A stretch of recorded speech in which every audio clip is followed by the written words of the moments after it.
Bill Maher had Army Hammer on Club Random, so random.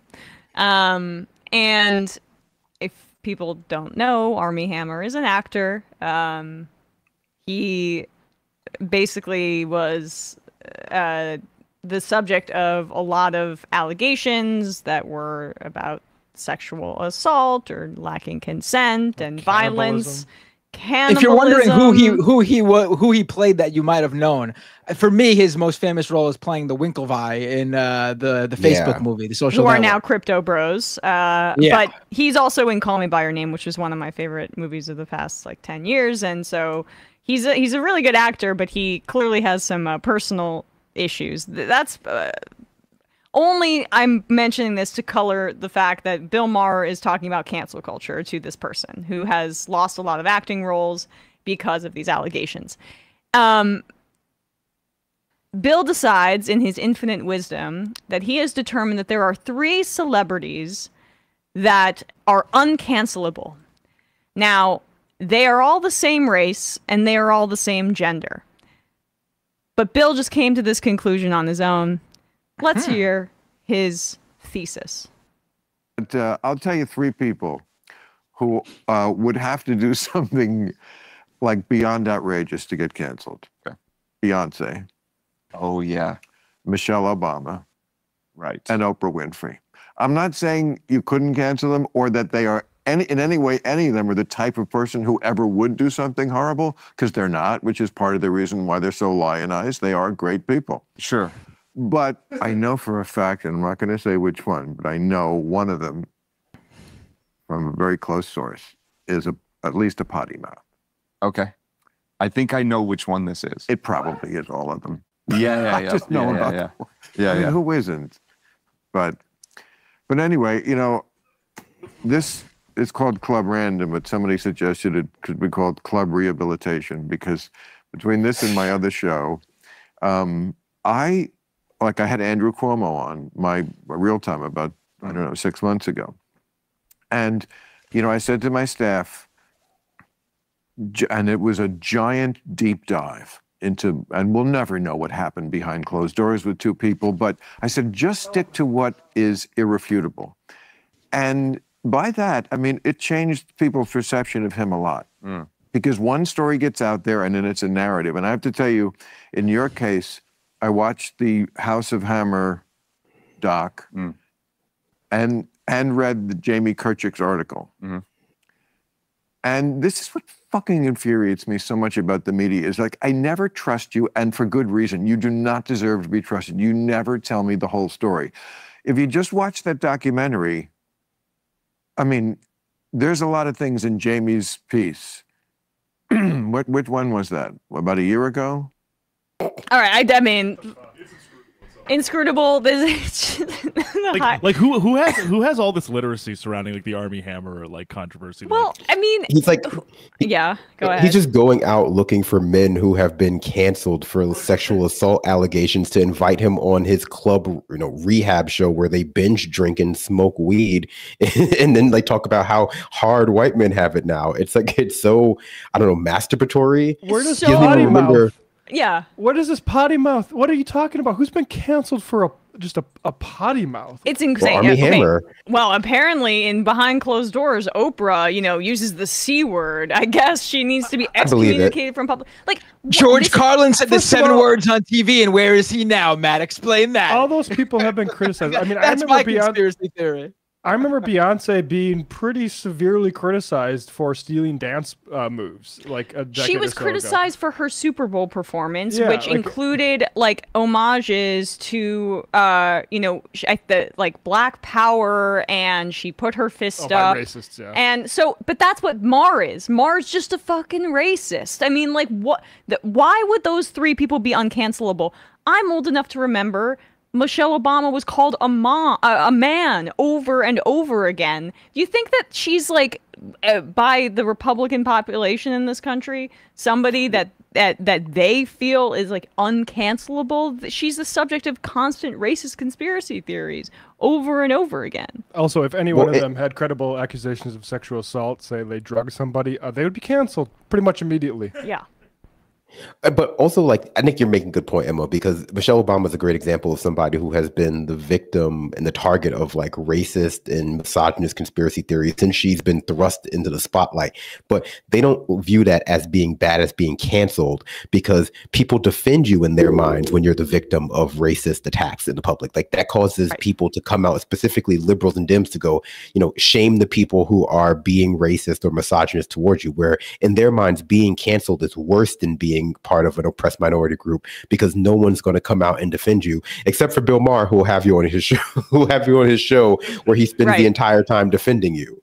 Right. But that's also what, to even like talk about like canceled, like he's talking about like, because he's talking with Army Hammer, he's referring to like an industry, like canceling someone, like deciding as a whole not to work with someone anymore.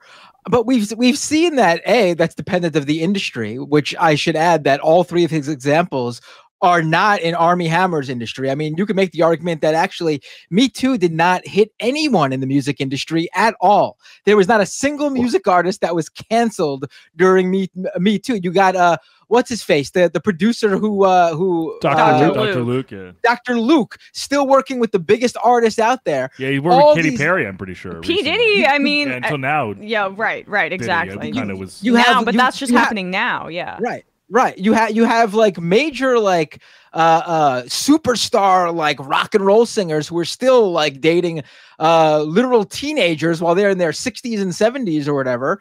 No one in the music industry ever faced any wrath from Me Too and was canceled. Right. The only one I can think of is R. Kelly. Well, his was pretty bad, and there was video evidence and of it. Criminal, so, I mean, also. Kind of pre-Me Too, too. Not saying the other ones weren't criminal. I just mean like he was actually charged, like in but a you know what? You know what? He even still has his fan base and defenders too. And in that industry, you could easily go solo and be an independent artist. You don't need a whole film crew and stuff like that, like you do with movies. You could just do your own music, really easy nowadays. NBA has a bunch of domestic violence stuff that basically just overlooked. Right. And then what else? Michelle Obama. Okay, first ladies. I guess that's an industry that has not felt the wrath of Me Too. I don't know. And then Oprah Winfrey. I mean, what is like? She faces shit all the time, honestly. In fact, the most recent one was right-wing conspiracy theorists trying to cancel her for like claiming she was part of some conspiracy theory with Dwayne The Rock Johnson to like do something in Hawaii or something. I don't even remember what that crazy conspiracy theory was. But I mean, it's just like not analogous. And second of all, like it's even by Bill Maher's own admission, he couldn't even come up with a scenario that they could do because he said he knows all three of them and they would never do anything. Well, but like, what are you doing? But he's singling out like black women on purpose, right? I mean, I think that there is an understanding that he knows where his bread is buttered with his particular audience that he's cultivated at this point.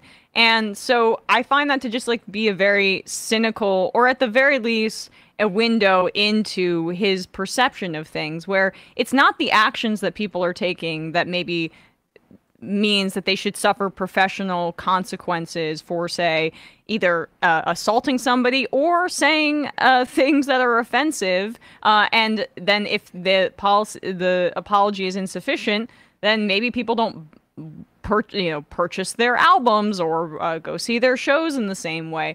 Like he doesn't see it as a consequence for actions for people in power, to your point, Binder. He sees it as like, oh, well, these black women are getting preferential treatment in the press, and so I'm going to single them out in this instance. It just goes to show the casual racism that like these old farts traffic in, and misogyny, frankly, without even fully understanding that that's where they're coming from. Also, for Army Hammer specifically, it was more than just text and words. There were allegations of abuse, if I recall. Yes. Yeah, which they investigated, and apparently he was let off for them. So I guess he's lamenting the impact it has had on his career because he's been replaced in all his roles by like Henry Cavill, you have to imagine, or something like that. Well, that's I mean, if he was truly irreplaceable, like that, there's always a calculus done on these things. Is like, can they deliver money for the industry? In which case, we'll kind of move past it, or are they going to be a liability, and are they easily replaceable by somebody who, for instance, doesn't have accusations against them, and will just move on? Yeah. Yeah, exactly. I mean, this is just like a I don't know, a venting session for white grievance politics, like white male grievance politics. Like, But random, baby. Yeah, don't black women have it so good. Look at 3 of them who are rich and famous. Like, that's basically this. And they would think that white men have it good. But if you're accused of a bunch of rapes, then people don't like you all of a sudden. Whatever happened to our country? Like, uncancelable is so funny though, because if he was like, I've heard behind the scenes, one of them is a serial rapist, it would be an entirely different conversation. But he had to say potty mouth. Like, yeah. I mean, it would have weird infantile conversation. But it's also like dependent too on like what you yourself have sort of cultivated your fan base or consumer base around. For, you know, like Army Hammer was doing Hollywood stuff that clearly what his, like, the people who would go out to see an Army Hammer movie, was calculated that they would not approve of what he did or was alleged to have done. So it doesn't make business sense to work with Army Hammer. It's the same thing as if like a vegan restaurant suddenly unveiled they were sticking meat in the food the whole time. Yeah, they'd go out of business because they cultivated an audience of vegans who don't want to eat meat. Like, it's like if you were like, you know, if fucking like Gigi Allen was out there and you went to a show and you saw him shitting on stage and you were shocked by that. I mean, you probably should have looked into who he was and who his fan base was before going to a Gigi Allen show. Who is that? Punk rocker. Gigi Allen's this famous punk rock musician who shits back on stage in the 80s. He would shit on stage and just do all sorts of miss crazy me with stuff. that. That's not a... He burned the candle at both ends quite significantly till his ultimate untimely demise. Yeah. You know who'd be a good guest for a Club Random is I just blanked on his name. The House of Cards guy, Kevin Spacey. Kevin Spacey. That's probably Speaking of uncancelable. Has he not been on yet? He was on Tucker's show. He was on Tucker's show for a while and cried a little bit and stuff like that. Oh. Sad. I think he probably thinks that Club Random wouldn't be a good place to rehabilitate himself, because when you just have a bunch of accused sex criminal in your show, you get a kind of reputation if you're trying to like go on that show. Yeah. Right. Well, Bill Maher says that's what he's a savior. It's club rehab, rehabilitation, not just Club Random. Went too far with going after sexual assaulters in industries. He's the kingmaker for people who have alleged to abuse other people. What a beautiful way to have your career. They're probably easy to book though. You got to imagine, right? Like if you just go to people who have been canceled, it's like they're free, right? That's what's up with Russell Brand. I mean, Russell Brand got accustomed to a certain amount of attention, a certain level of luxury in his life. And then word of how he conducts his private life crossed the Atlantic Ocean, and those started drying up. So he initially pivoted to like some sort of lifestyle health guy, guru type figure. And now he's just at Milwaukee interviewing Ron Johnson and Marjorie Taylor Greene, because he is a distressed asset that has been bought up by tech capitalists to, launder their agenda. Well, I mean, that's a good point to the other Matt's point about, cultivating the kind of audience that's going to be okay with your accusations. I think it is a little bit entitled to want to be like a straight-laced leading man. You want to be a Winklevi. You want to be the Lone Ranger in like a Disney film. And then suddenly you're like, oh, by the way, I'm a cannibal rapist. That's going to turn. I'm sorry. Right. Allegedly. Also, do you know why his name is Army Hammer? Because he's probably the Hammer scion to the Arm and Hammer fortune. Like, Bill, you're not doing normal. God's work, like lifting people up out of poverty here, buddy, okay? I actually did listen to a little bit of this Bill Maher, other parts of this Bill Maher interview, and apparently he's not getting that money, or so he said. I don't know, but I don't care. I bet you there's a little bit of a cushion somewhere around. I would right? think. Yeah. Hey, folks, don't forget to hit the subscribe button and check out our daily show. We do it every day at 12 p.m. Eastern for about 2.5 hours. We even take phone calls. You should check that out.